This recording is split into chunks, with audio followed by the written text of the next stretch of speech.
Bago po natin simulan ang Chapter 3, hinihingi ko po ang inyong like and subscribe at mag-iwan ng komento sa ibaba. Maraming salamat po. Gulat na nagtataka si Jean dahil nababalutan siya ng usok at siya ay nakahubad na. Gising ka na, wika Godly Doctor. Iniisip ni Jean na kung ang White Dragon Godly Doctor. Sa bagay natural lang na ang simple na nursing ay bibigyan ng trabaho ang kanyang tagasunod. Nakakamangha na ang iyong katawan ay hindi masyado nag-ipon ng kinaputik, wika ng Godly Doctor. Nagulat si Jean dahil may malagkit sa kanyang likuran. Hindi ito ay parang isang likido ngunit mas matigas at tuyo. Na parang isang goma. Tinanong siya ng Godly Doctor kung meron ba na hindi komportable sa kanya. Tila ito ang sanhi ng mabangong amoy. Sinabi ni Jean na ang kanyang katawan ay nakakamangha para itong gumon kumpara sa dati. Nakiusap din siya na makipag-usap na lang ng natural ang Godly Doctor sa kanya. Nahihiya siya na makarinig ng mga marangal na salita mula sa Godly Doctor. At pumayag naman ang Godly Doctor. Nagpasalamat naman si Jean sa Godly Doctor. Habang hinahawakan ng Godly Doctor ang likod ni Jean, nagtanong si Jean kung ano ang ibig niyang sabihin sa putik na key. At sa palagay niya ay ginamaw ang kanyang panloob na pinsala. Ngunit sinabi naman ng Godly Doctor na ginagawa niya ang pagsasaayos ng mga buto ni Jean. Upang ay handa sa martial art na matututunan niya. Nagtataka naman si Jean sa pagsasaayos ng mga buto. Ang pagsasaayos ng mga buto ay natural lang sa novel na Miriam. Isang mataas na proseso sa paglilinis ng katawan at lahat toxins at mga dumi. Gamit ang pinagsama na ki at medikal na proseso. Namangha si Jean at sinabing ibig sabihin ang aking blood vessel ay nalinis na. Ngunit nagtataka pa rin siya dahil sa sinabi sa kanya na mag-aaral siya ng martial art. At sino, pagtatanong ni Jean? Sa sarili. Nagwika ang Godly Doctor na si Jean ay malinis na. At tinawag ng Godly Doctor si Yuhu. Lumapit ito na may dalang tuwalya. At ibinalot niya ito kay Jean. Ito ay ang pagsasaayos ng mga buto na walang ibang makakagawa kundi ang White Dragon Godly Doctor. At ito ay kakaiba sa ginagawa ng ibang ordinaryo na doktor. Sa isip ni Yuhu habang bitbit si Jean. Ngunit inisip naman ni Jean kung bakit siya ginawa ng ganon na napakahalaga. At nakangiti lang ang Godly Doctor. Makikita si Jean at Ayla ay nasa tubig na naliligo ang napakadakilang paliguan ng White Dragon Secure Delivery Service. Ang kanilang base ay napakaganda at mamahalin para sa isang malakas na grupo at ang sinabi ng White Dragon na si Jean ang kanilang tagapagligtas ng kanilang grupo. Nagpahintulot sila na gamitin niya ang mga pinakamagagandang pasilidad para sa kanya. At dumating na rin si Yuhu.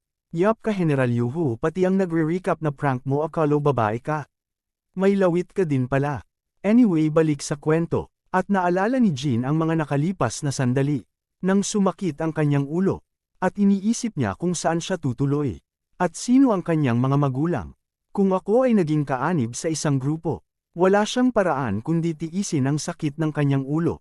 Makikitang hinihilod ni Yuhu ang likod ni Jean. At iniisip niya na meron siyang sugat sa kanyang ulo. Kaya mas maganda na tisa na ito ay pagkawala ng memorya. Paano ko talaga yun magagawa kung natutulala ako? At nagsabi si Yuhu na tawagin siya ni Jean kung tapos na siya at tinawag na niya itong young sir.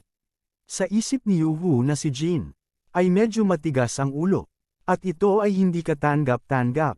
Ilang random na bata ang gumapang lang nang wala sa oras. At nakatanggap ng pagsasaayos ng mga buto na mula sa White Dragon Godly Doctor. Tumingin siya sa tubig at nakita ang sarili sa katawan ng isang bata. At iniisi na namatay siya sa nakaraan niyang buhay dahil sa pagliligtas. Ngunit ito ay hindi masasabing pagmamalabis dahil nakapagligtas siya at muli siyang nabuhay.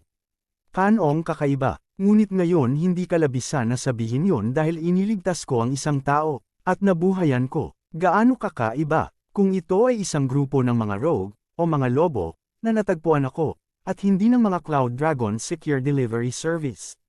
Malamang isa na rin ako sa mga namatay. At naalala niya ang kanyang nakaraan na buhay, na unti-unti pumapasok sa kanyang isipan. Yun ay isang buhay na walang pamilya o mga kamag-anak o minamahal na kahit isa. Yun ay isang miserableng buhay. Gayunpaman yun ang buhay na kanyang pinaghirapan upang mabuhay. At ngayon iniisip ni Jean na kung paano siya mabubuhay. Katulad ng sinabi ni Yuhu. Sino man ay walang alam sa kanyang katawan. At pinatay na siya ng mga bandido. At na sila ay patungo sa Soju. Soju, yun ay ang base ng mga Demon Force. Na maraming beses na niya nabasa sa libro. At yun ang main karakter na si Demon King Yoha Ryan. Na sumama sa Demon Forces through Soju. Doon niya nalampasan ang ilang mga paghihirap at hamon upang umunlad at umunlad. Siya ay isa lamang walang pangalan na extra. Na tinamaan sa ulo at namatay sa unang pahina pa lang ng libro. At saka isa akong ulila na walang anuman sa kanyang pangalan. Ako ay laging nagtatrabaho para sa iba at sa kanilang mga pamilya. Siguro ngayon na ginawa ko na. Siguro ngayon ay nararapat lang na magkaroon ako ng sarili kong pamilya. Upang magawa ko yun kailangan kong kumita ng maraming pera. At ngayon ay nasa mundo siya ng Mirim. Na ang tao ay nabubuhay ng walang pagkakahalintulad. Sa mga langaw, kailangan kong palakasin ang aking lakas. Walang duda na ako ay mahuhuli sa hindi mabilang na paparating na mga kalamidad.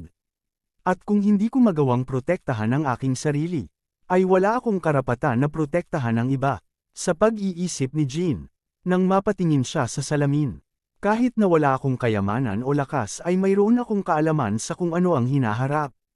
At hindi lang yon, laging kailangan ng mga doktor saan ka man naruroon. At siya ay napangiti, at nilapi ni Jean si Yuhu. Nagtataka sa sarili si Yuhu yung siya parent ba ang dating bata. Young sir mukhang na-refresh ka na. Ang mainit na cha ay nakahanda na sa may tea room.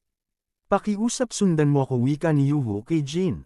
At sinundan na ni Jean si Yuhu habang naglalakad.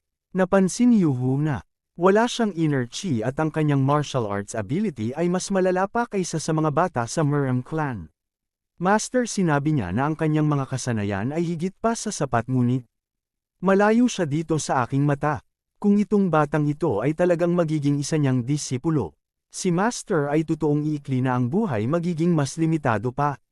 Naisip naman ni Jean na masyado silang maingat sa kanya, na nagpapaalala sa kanya nung intern pa lang siya sa kanyang nakaraan na buhay. Maraming silang rason kung bakit nila ako pinagmamasdan. Nagwika ang isang tagasilbi na pakiusap ay enjoy niya ang ibinigay sa kanya na tsaa habang siya ay naghihintay. Ngayon na pag-isip-isip ni Jean, na ang godly doctor ay hindi nasasigaw ng pagsasaayos ng buto. Sa lahat sa libro, hindi kaya dahil doon, yun ay may katuturan kung pagbabasehan ng novel sa libro. Ang pagsasaayos ng mga buto ay nangangailangan ng napakaraming ki. At si Jean ay nakatanggap ng pagsasaayos ng buto. Na kung titignan nito ay napakasamang gawain para sa White Dragon Godly Doctor. Sa paggawa ng ganitong bagay ay itong ang dahilan kung bakit siya namatay sa unahan pa lang ng libro. Upang sakripisyo niya ang kanyang sarili sa iba na napakahirap gawin. Natatandaan ko lahat ng nilalaman ng novel at nakuha ko ang kaalaman ng modernong medsina. Iniisip ko kung mayroong anumang paraan upang gamutin siya. Hindi sa ngayon kailangan ko maresolba ang problema ko gamit Ting Pampijinhawa. Kidispersing Poison Biscuit ay isang matalinong galaw mula sa Demon Clan tapos sila ay magpaplano na mag-spy at kunin ang mga miyembro ng Cloud Dragon Secure Delivery Service na Adik at Arik sila upang patayin ang lahat. Pero hindi ko yun hahayaan na mangyari. Wika ni Jin Baang nakangiti na kumakain ng puding, at dyan po nagtatapos. Abangan ang Chapter 4. Maraming salamat po.